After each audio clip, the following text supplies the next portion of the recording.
Bonjour, je suis Lucille. Et je suis Manoli. Nous sommes chargés de projet d'interaction culturelle au Labo des Cultures, qui est une association qui vise à faciliter les liens entre les arts, les cultures, les personnes et les territoires. Depuis plusieurs années, l'association collabore avec le Fonds de dotation Culture pour l'enfance, aussi bien sur le terrain que dans la conception de supports de médiation. Le Fonds de dotation Culture pour l'enfance propose le dispositif Art en immersion, qui est un programme d'éducation artistique et culturelle destiné à des enfants âgés de 5 à 12 ans qui utilisent l'art numérique comme vecteur de transmission.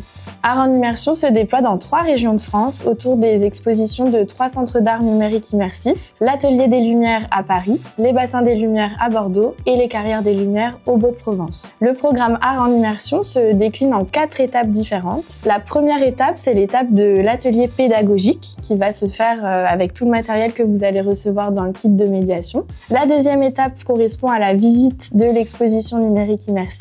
La troisième étape correspond à l'atelier créatif. Et enfin, la dernière étape correspond à la restitution, aussi appelée mini-exposition. Cette vidéo est à destination des enseignants, enseignantes et animateurs, animatrices qui vont animer l'atelier en autonomie avec leur groupe. Vous allez recevoir tout le matériel pédagogique et créatif par la poste une fois que vous aurez finalisé votre inscription avec la coordinatrice du programme.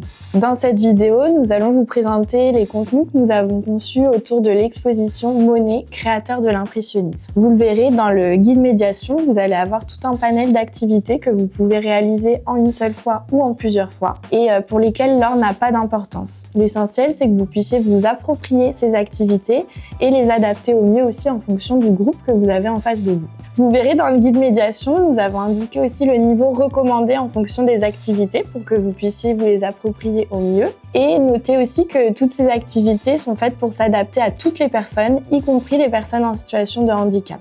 Dans le guide aussi, vous trouverez différents encarts, des encarts focus qui permettent d'avoir des clés de compréhension et de connaissances supplémentaires sur Monet et toutes ses œuvres, et aussi des encarts qui correspondent à des envols créatifs, où là on vous propose à travers des courtes activités artistiques de mettre l'enfant dans une posture de manipulation et dans une posture active.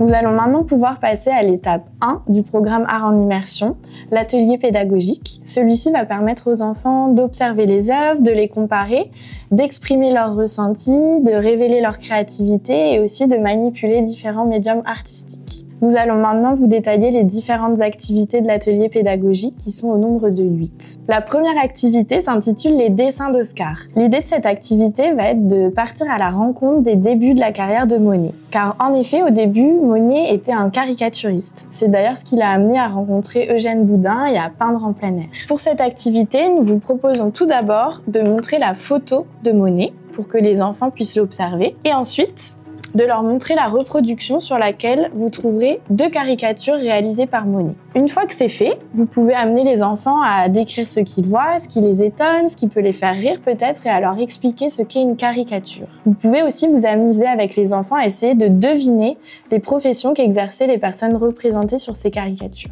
En ce qui concerne l'envol créatif qu'on vous propose, l'idée ça va être de prendre l'artiste à son propre piège et de proposer aux enfants de réaliser leur caricature de Monet. Pour ça, il va falloir leur remontrer la photographie de Monet. Vous pouvez aussi montrer d'autres photographies de l'artiste que vous trouveriez sur internet. Et ensuite, vous allez pouvoir accompagner les enfants en leur expliquant quels traits ils peuvent s'amuser à déformer. Par exemple, la grande barbe de Monet ou alors son chapeau. Vous avez le choix. Aussi, n'hésitez pas à lever les craintes des enfants lorsque ce sera l'étape de passer sur le dessin et à leur expliquer qu'il n'y a pas besoin de savoir dessiner ou que justement toutes les imperfections qu'il va pouvoir y avoir donneront aussi tout l'intérêt à leur œuvre. La deuxième activité correspond à créer l'impressionnisme. L'idée de celle-ci va être de replacer le mouvement des impressionnistes dans un contexte historique. Pour cela, vous allez pouvoir découvrir différentes inventions de l'époque avec les enfants et essayer de voir avec quelles œuvres elles pourraient correspondre. Des fois, plusieurs réponses pourront être les bonnes. Pour faire cette activité, vous allez donc afficher toutes les reproductions des œuvres au tableau ou sur une table et prendre les cartes Invention. Vous allez ensuite demander aux enfants d'associer donc une invention à la reproduction d'une œuvre d'art et de justifier leur choix.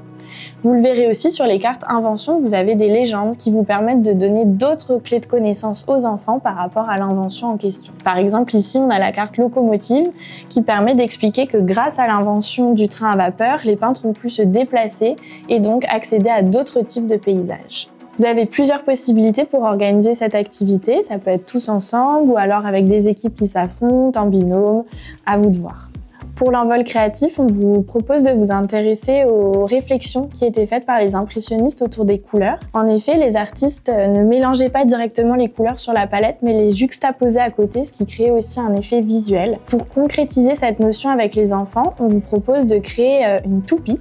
Donc dans le kit, vous trouverez des petits bâtonnets comme ça en bois et vous pouvez dessiner sur du carton un rond pour pouvoir réaliser la toupie. On vous conseille de ne pas la faire trop grande et de la faire sur un papier assez épais. Si jamais, pour vous faciliter le travail, vous pouvez aussi trouver en ligne sur le site Culture pour l'enfance des gabarits pour ces toupies-là. Une fois que les enfants auront réalisé leur rond sur le papier, ils vont pouvoir le découper et l'idée va être de choisir 2 couleurs qui sont plutôt à l'opposé sur le cercle chromatique pour que ça crée un effet intéressant. Il faudra ensuite faire un petit trou au milieu du rond et le mettre sur le bâtonnet pour pouvoir réaliser la toupie. Le 3e module s'intitule « Les lumières fugaces ». L'objectif de ce module va être de s'intéresser au travail de série que Monet faisait. En effet, cet artiste aimait beaucoup se rendre sur un même lieu et représenter un même motif à différents moments de l'année ou de la saison. Pour cela, dans le guide, vous trouverez notamment des reproductions de la cathédrale de Rouen faites à différents moments de la journée. Et vous allez aussi pouvoir utiliser un jeu qui a été fait qui reprend un jeu de 5 familles autour du travail de série de Monet. L'idée de ce jeu, ça va être de suivre les règles classiques du jeu de 5 familles et de mettre les enfants par groupe. Un petit conseil au niveau de l'organisation, vous pouvez, si l'effectif de votre groupe est important, le diviser en 4 groupes. 2 groupes d'enfants pourront faire le jeu de 5 familles, pendant que 2 autres pourront faire le jeu du mistigris qu'on vous expliquera plus tard dans le module 7 de l'atelier pédagogique. Pour vous donner un exemple, l'idée pour les enfants va être de recomposer leur famille. Donc là, on a par exemple la famille des nymphéas avec le matin, le midi et le soir. Vous verrez sur les cartes, on a aussi travaillé des codes couleurs pour les enfants qui ne seraient pas lecteurs pour qu'ils puissent s'appuyer aussi là-dessus. Vous pouvez aussi décliner l'utilisation de ce jeu et afficher toutes les cartes sur la table et demander aux enfants de reconstituer les familles après un temps d'observation. Ça permet de comparer les différentes séries que Monet a pu faire.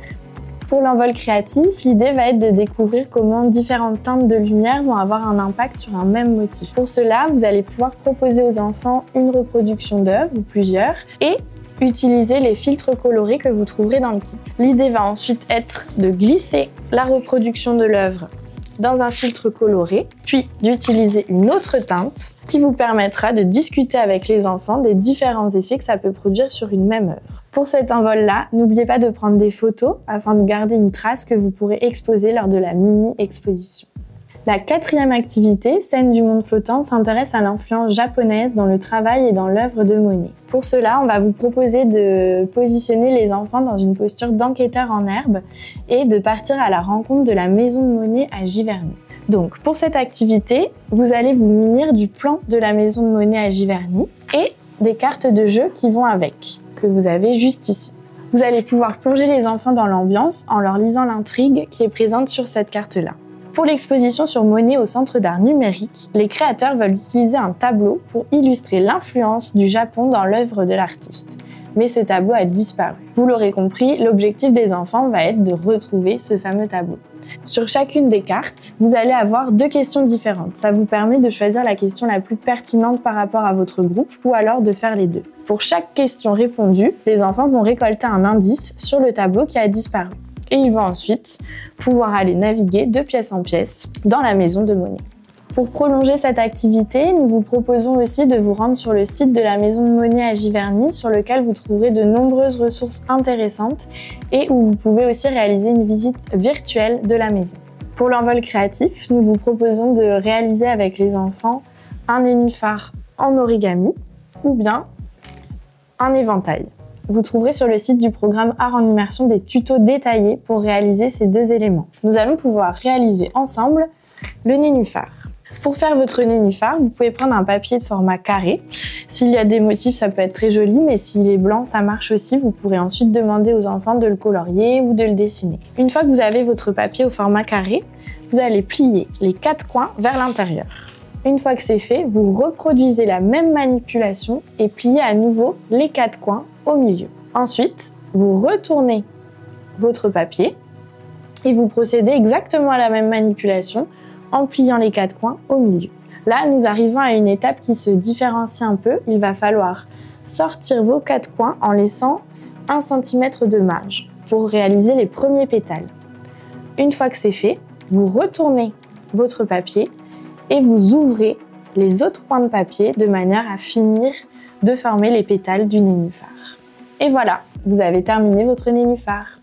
N'hésitez pas à guider les enfants dans leur pliage en leur montrant en temps réel les différentes étapes, en leur montrant aussi un exemple du résultat fini. Et après, une fois que les enfants ont compris ces étapes-là, ils peuvent s'amuser bien sûr à réaliser des nénuphars de différentes échelles, des petits, des plus grands, des moyens. La 5e activité s'intitule les bercées rêveuses. Celle-ci vise à permettre aux enfants de s'exprimer sur leurs ressentis face aux œuvres de Monet. Pour celle-là, vous allez donc pouvoir afficher toutes les reproductions d'œuvres, soit au tableau, soit sur la table. Vous trouverez aussi des cartes citations, qui sont des citations de proches de Monet. L'idée va être de demander aux enfants à quelle œuvre la citation pourrait correspondre. Bien sûr, ici, il n'y a pas de bonne réponse, mais il faut faire appel à l'imaginaire. Cette activité permet de montrer que face à une œuvre, nous pouvons tous avoir des perceptions et des ressentis différents. Cette fois-ci, l'envol créatif se passe en musique. Vous allez ainsi pouvoir découvrir avec les enfants les musiques de l'exposition. Vous pourrez les retrouver sur le site du programme Art en Immersion ou alors sur le site du Centre d'art numérique immersif. Vous le verrez, le concept est toujours le même.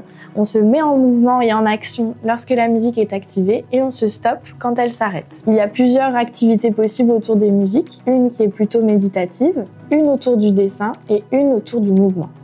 La 6e activité, palette florale, va permettre d'explorer avec les enfants un élément auquel Monet s'intéressait beaucoup, qui est celui des fleurs. Pour cela, vous allez pouvoir utiliser les cartes du jeu des détails que vous retrouverez dans le kit. Et l'objectif pour les enfants va être de retrouver à quelle œuvre et à quel endroit de l'œuvre correspond la carte détail. Au niveau de la logistique, vous pouvez mettre les enfants soit par équipe, soit ils peuvent aussi faire cette activité de manière individuelle. Et si vous voulez ajouter un petit peu de compétition, vous pouvez aussi répartir toutes les cartes détail aux différents groupes et donner la victoire à celui qui ira le plus vite pour retrouver la bonne œuvre et le bon endroit. Quand vous aurez terminé ce jeu des détails, vous pouvez aussi demander aux enfants d'énumérer tous les noms de fleurs qu'ils connaissent. Ça viendra enrichir leur vocabulaire floral. Une fois que les noms de fleurs ont été énumérés, vous pouvez aussi montrer les différentes œuvres et nommer les fleurs qu'il y a sur ces œuvres-là. Vous trouverez des iris, des tournesols, des géraniums, etc. Pour l'envol créatif, l'idée va être de proposer aux enfants de réaliser leur propre chant de coquelicot en écho au tableau Coquelicot de Monet. Pour cela, vous trouverez dans le guide des petites tiges comme celle-ci et du papier rouge crépon. L'idée va être de découper des ronds dans le papier crépon et de les enfiler un par un sur la tige puis de les froisser pour donner votre coquelicot. Vous pouvez aussi faire des petits tours en bas de la tige pour créer le socle ou alors les planter directement dans une plaque de polystyrène. Une petite astuce, si jamais la partie découpage est trop complexe, n'hésitez pas à pré-découper à l'avance des ronds dans le papier crépon et à les distribuer aux enfants, ce qui fait qu'ils n'auront plus qu'à les enfiler sur la tige. La 7e activité, nager dans l'air bleu, s'intéresse au travail de Monet autour de l'eau et du reflet. Pour cette activité, vous allez devoir prendre le jeu du mistigris. Le principe de jeu va être de pouvoir recomposer un tableau. Donc vous le verrez, les cartes correspondent à une moitié de tableau, la partie haute et la partie basse avec le reflet. Pour introduire le jeu, nous vous conseillons de bien montrer aux enfants les tableaux en entier pour qu'ils puissent bien les repérer avant de jouer. Ensuite, il va falloir mélanger les cartes et les distribuer aux enfants. Si dès le début, les enfants ont un tableau en entier, ils vont pouvoir le poser au centre. Et ensuite, l'idée va être de piocher dans le paquet du voisin et de reconstituer au fur et à mesure son tableau. À la fin, un enfant se retrouvera avec la carte Camille et aura donc perdu le jeu. Nous vous conseillons aussi qu'un adulte puisse veiller à ce que les enfants ne passent pas à côté de paires qu'ils auraient dans leur jeu et donc à bien les aider sur cette étape-là. Pour rappel, ce jeu peut se faire en parallèle du jeu de 5 familles. Des déclinaisons plus simples sont aussi possibles. Vous pouvez soit en faire un memory, soit le faire sous un format de puzzle où les enfants vont venir recomposer le tableau. Le jeu est également présent en double dans le kit. Pour l'envol créatif, on va explorer encore davantage cette idée du reflet. Pour cela, vous allez mettre les enfants en binôme face à face, avec une feuille entre eux. Un enfant va dessiner et l'autre va reproduire le même dessin en miroir. Vous pouvez aussi procéder différemment pour cet envol créatif.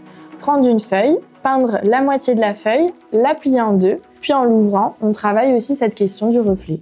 La dernière activité de l'atelier pédagogique va vous permettre de préparer les enfants à la visite du Centre d'art numérique immersif. Pour cela, vous allez vous appuyer sur une plateforme numérique que vous pouvez utiliser grâce au QR code présent dans le guide médiation ou que vous pourrez télécharger sur une version hors ligne si vous avez du mal à y accéder.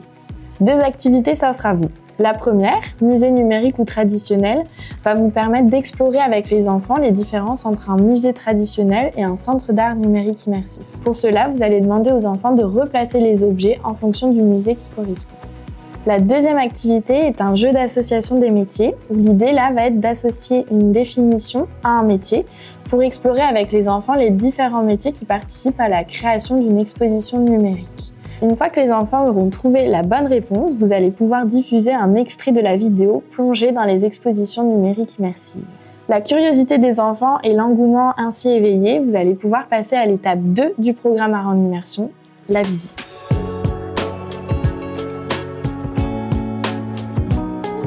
Pour commencer votre visite, voici quelques conseils pratiques. Vous serez accueillis par l'équipe du Centre d'art numérique qui vous distribueront des badges. Votre visite se fera en autonomie, il n'y aura donc pas de médiateur avec vous. Et il faudra prévoir un accompagnateur pour 5 enfants pour encadrer le groupe. Avant de rentrer sur le site, rappelez aux enfants qu'il ne s'agit pas d'un musée traditionnel. Les images seront projetées sur les murs, elles seront en mouvement et accompagnées de musique. La déambulation se fera de manière libre, vous pourrez donc vous approprier l'espace comme vous le souhaitez. Le lieu dans lequel vous allez vous rendre a toute son importance. Chaque site de Culture Espace a son histoire marquante que vous pourrez partager avec les enfants. Vous pouvez télécharger depuis le site Culture pour l'enfance le document Visite en écho. Ce document permet de recueillir les ressentis et les attentes des enfants avant et après la visite. Pour cela, 2 feuilles à remplir par enfant. Vous trouverez dessus des énoncés et les enfants devront compléter les pétales en fonction de leur positionnement. Par exemple, je vais ressentir des émotions fortes en arrivant sur le lieu.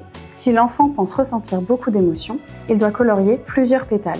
Il s'agit ensuite du même processus après la visite. Il faut colorier les pétales en fonction de ce qu'ils ont vraiment ressenti. Ici, le but est de comparer les attentes et ce qui s'est produit.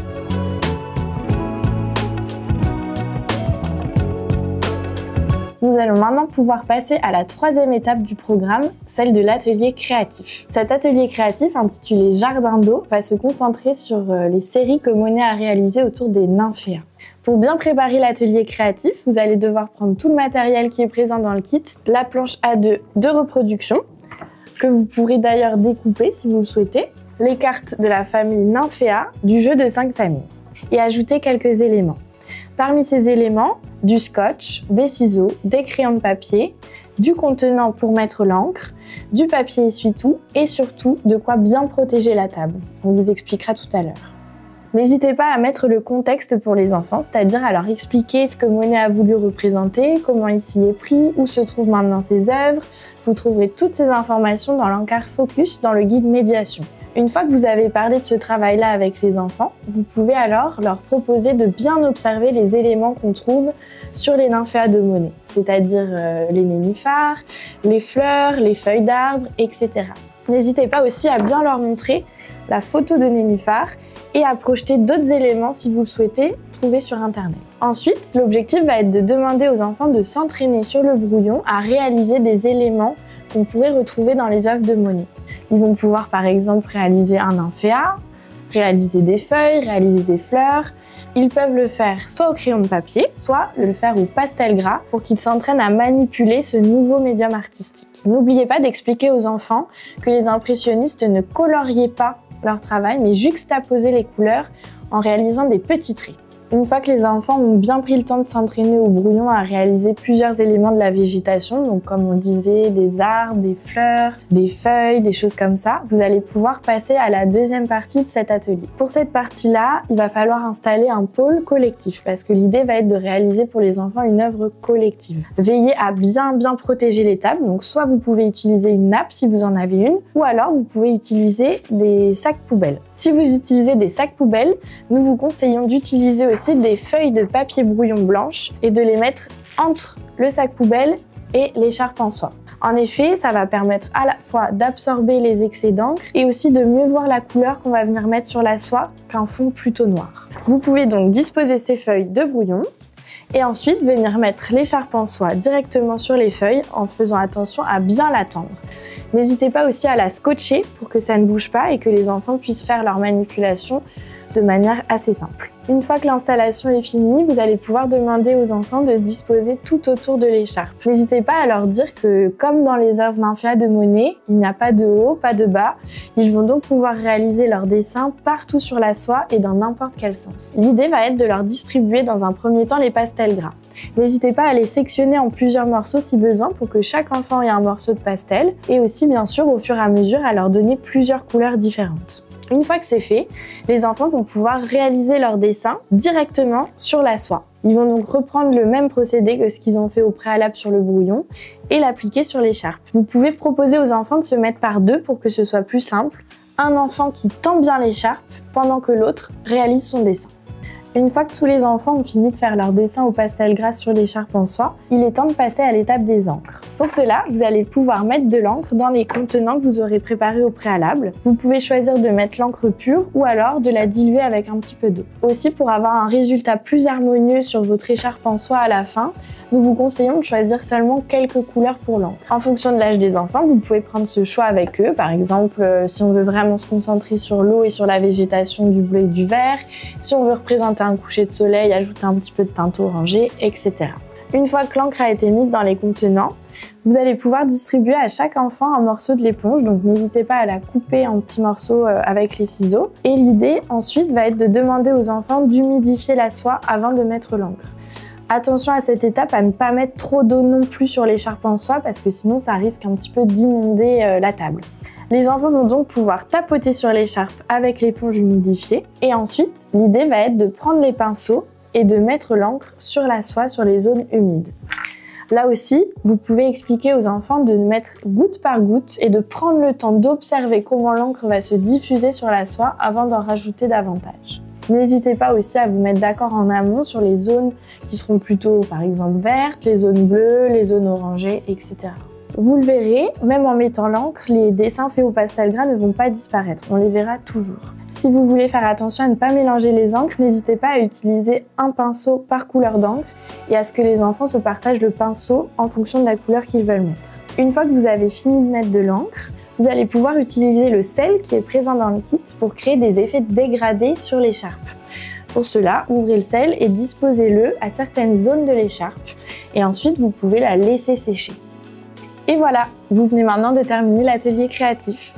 N'hésitez pas à bien prendre un temps avec les enfants pour observer le résultat final et aussi à les laisser s'englober autour de l'écharpe pour un résultat très immersif comme le sont les Nymphéas de Monet exposés à l'Orangerie à Paris.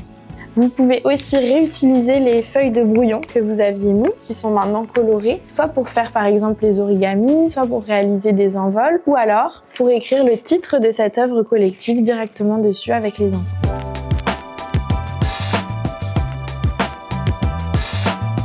Il est maintenant temps de passer à la dernière étape du programme Art en immersion, celle de la mini-exposition. Cette étape est extrêmement importante pour valoriser tout le parcours réalisé par les enfants et les différentes étapes par lesquelles ils sont passés dans leur découverte de Monet. Pour la mini-exposition, n'hésitez pas à exposer l'œuvre collective Jardin d'eau, mais aussi tous les envols créatifs réalisés avec les enfants.